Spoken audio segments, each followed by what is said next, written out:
কি করবো তোমার জানার দরকার নেই, চাইছি তাই দাও। এখন আমার কাছে কোনো টাকা পয়সা নেই, 2-1 দিন যাক তারপরে দিবানে। আচ্ছা। ও ভালো কথা।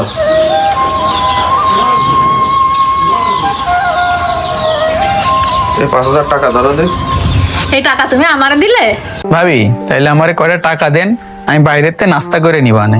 টাকা দেবো মানে? এই আমি টাকা কোন জায়গাতে দেবো? তোমার ভাইকে আমার কাছে টাকা দিয়ে রেখেছে, যার যখন দরকার হয় তখনই চলে আসে দৌড়ে আমার কাছে। কাজ কাম নেই, ঘরে বসে খাবে, এখন আইসে টাকা দাও নাস্তা করতে যাবে। ও ভাবি এরম করে কষছেন কেন?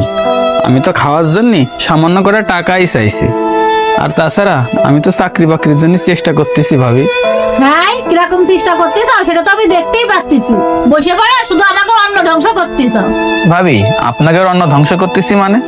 আমি তো আমার ভাইয়েরটাই খাই। ভাইটা খাও মানে তোমার ভাইয়ের আবার কামতে আসলো, এই সমস্ত কিছু তো আমি বাবার বাড়িতে নিয়ে আইছি।